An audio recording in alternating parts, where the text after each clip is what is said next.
Hi friends, എല്ലാവർക്കും നമ്മുടെ ചാനലിലെ പുതിയ വീഡിയോയിലേക്ക് സ്വാഗതം. ഞാൻ തന്നെയാ. ശരിക്കും പറഞ്ഞാല് നബിദിനവുമായി ബന്ധപ്പെട്ട് ഞാൻ 2-3 വീഡിയോ ചെയ്തിരുന്നു. പക്ഷേ ഇങ്ങനെ ഒരു വീഡിയോ ചെയ്യണമെന്ന് തോന്നിയത് കൊണ്ടാണ് ഞാൻ ഇന്ന് നിങ്ങളുടെ മുന്നിൽ വന്നിട്ടുള്ളത് കേട്ടോ.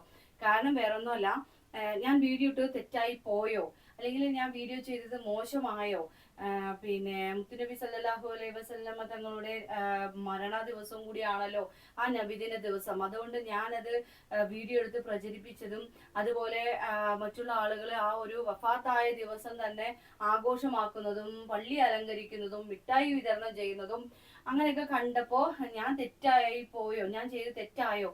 കാരണം വേറെ കുറച്ച് ആളുകള് എന്നെ വിളിക്കുകയും പിന്നെ എനിക്ക് കുറെ കാര്യങ്ങൾ പറഞ്ഞു തരികയൊക്കെ ചെയ്തു. അതേപോലെ എൻ്റെ വീഡിയോന്റെ ആ ഒരു വീഡിയോയ്ക്ക് താഴെ കമന്റ്സും അതുപോലെ തന്നെ വന്നിട്ടുള്ളത്.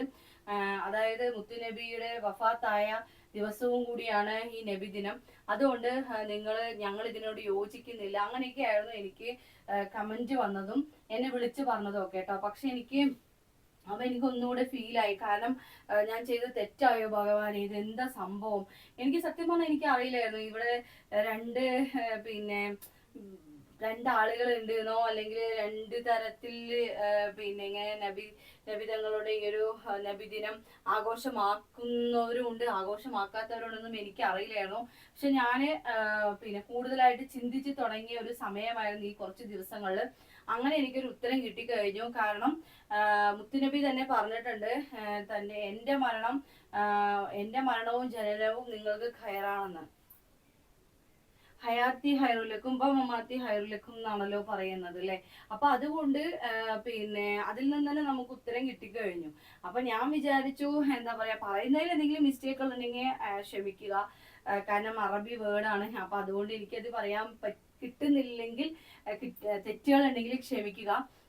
എന്റെ മരണവും ജനനവും നിങ്ങൾക്ക് ഖൈറാണെന്നാണ് മുത്തുനബി തന്നെ പറഞ്ഞിരിക്കുന്നത്. അതുപോലെ തന്നെ ഇസ്ലാമില് പിന്നെ മരണം ഒരു വീട്ടിൽ മരണപ്പെട്ടിട്ടുണ്ടെങ്കിൽ, ഒരു ഭർത്താവാണ് മരിച്ചിട്ടുണ്ടെങ്കിൽ ഭാര്യ 3 ദിവസത്തിൽ കൂടുതൽ ദുഃഖാചരണം പാടില്ല എന്നതുകൂടെ ഞാൻ കേട്ടിരുന്നു. അത് പൊതുവെ, അതായത് ഭാര്യയ്ക്ക് മാത്രമല്ല, പൊതുവെ ഒരു മരണം നടന്നിട്ടുണ്ടെങ്കിൽ അവിടെ ഒരു 3 ദിവസത്തിൽ കൂടുതൽ ദുഃഖാചരണം പാടില്ല എന്നതാണ് അറിയാൻ സാധിച്ചത് കേട്ടോ. ഇനിയിപ്പോ എനിക്ക് എന്താണെന്ന് അറിയില്ല. അത് ഓരോരുത്തരുടെയും ഓരോ വിധിവിലക്കുകളും അതുപോലെ ഓരോ നിയമാവലികളും ആയിരിക്കും. അപ്പൊ അതൊക്കെ അനുസരിച്ച് പോകുന്ന ആളുകളാണ് ഈ മുസ്ലിമായ ആളുകൾ. പക്ഷെ അതിൽ തന്നെ പല വിഭാഗക്കാരുണ്ട് എന്ന് അറിയുമ്പോൾ പിന്നെ എനിക്കും ഒരു വിഷമം. കാരണം എന്താ വെച്ചാൽ ഞാൻ എല്ലാവരും ഒരുപോലെ കാണുന്നു. എല്ലാവരും നല്ല രീതിയിൽ, അതായത് ആ ഖുർആൻ തൊട്ട് വായിക്കുന്ന അല്ലെങ്കിൽ തൊട്ട് പാരായണം ചെയ്യുന്ന ഒരുപാട് ആളുകളുണ്ടല്ലോ. അവരൊക്കെ ഒരേ നിയമം അനുസരിച്ചാണല്ലോ പോകുന്നത്. ഞാൻ പിന്നെ സ്കൂളിൽ പഠിക്കുന്ന കാലം തുടങ്ങി ഇപ്പൊ ഈ 35 വയസ്സ് വരെയും നബിദിനാഘോഷവുമായി ബന്ധപ്പെട്ടുള്ള ഒരുപാട് കാര്യങ്ങൾ ഞാൻ കേട്ടിട്ടുണ്ട്. പക്ഷേ പിന്നെ ഇങ്ങനെ ആഘോഷിക്കാൻ പാടില്ല എന്നും വഫാത്തായ ദിവസമാണ് നബിയുടെ നമ്മള് റബീഉൽ അവ്വൽ മാസത്തില് പിന്നെ മുത്തുനബിയുടെ ജനനവും മരണവും ആ ഒരു മാസം തന്നെയാണ് എന്നുള്ളത് അറിയാം. പക്ഷെ പിന്നെ ജന്മദിനം ആഘോഷിക്കാൻ പാടില്ല എന്ന് എനിക്ക് സത്യം പറഞ്ഞാൽ അറിയില്ലായിരുന്നു. അപ്പൊ എന്തായാലും ചെറിയൊരു ക്ലാരിഫിക്കേഷൻ, എനിക്ക് അറിയാവുന്ന കാര്യം ഞാൻ പറഞ്ഞു എന്നേ ഉള്ളൂ. അപ്പം പിന്നെ എന്തായാലും നബിദിനവുമായി ബന്ധപ്പെട്ട് കുറച്ച് വീഡിയോ ചെയ്തപ്പോൾ കിട്ടിയ കുറച്ച് കമന്റ്സ് ആണ്. അതുകൊണ്ടാണ് ഞാൻ ഇന്ന് നിങ്ങളുടെ മുന്നിലേക്ക് വരേണ്ടി വന്നത്.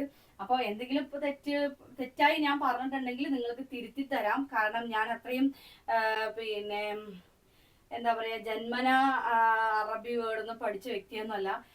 എനിക്ക് എന്തോ ഇഷ്ടമാണ്. അപ്പൊ ഞാനിങ്ങനെ ഓരോന്നും പഠിച്ചുകൊണ്ടിരിക്കണു, ഓരോ കാര്യങ്ങൾ ഇങ്ങനെ മനസ്സിലാക്കി വരുന്നു. അങ്ങനെ എന്തെങ്കിലും പറയേണ്ട കാര്യങ്ങൾ വരുമ്പോൾ ഞാൻ അത് ഇങ്ങനെ വീഡിയോയില് വന്ന് പറയുന്നു. അതാണ് കേട്ടോ. അപ്പൊ എന്തായാലും ഇന്നത്തെ ദിവസം ഞാനിവിടെ വൈൻഡപ്പാക്കുന്നു. നന്ദി, നമസ്കാരം. ഇന്ന് ശ്രീകൃഷ്ണ ജയന്തിയാണ്. മകള് വേഷം കെട്ടി പോയിട്ടുണ്ട്. വേഷം എന്ന് വെച്ച് കഴിഞ്ഞാൽ ജാഥയുടെ വേഷം കെട്ടിയിട്ട് പോയിട്ടുണ്ട്. അതൊക്കെ ഓരോരുത്തർക്കും ഓരോ മതാചാരം പരമായിട്ടുള്ള ഓരോ പരിപാടികളൊക്കെ ഉണ്ടാവുമല്ലോ. അപ്പൊ എന്തായാലും അത് ഞാന് പിന്നെ ഒരു ഫോട്ടോ മാത്രം ഞാൻ ഇവിടെ പോസ്റ്റിൽ വെക്കുന്നുണ്ട്, എല്ലാവരും കാണാം കേട്ടോ. അപ്പോൾ ഇന്നത്തെ വീഡിയോ ഞാൻ വൈൻഡപ്പാക്കാണ്. നന്ദി, നമസ്കാരം.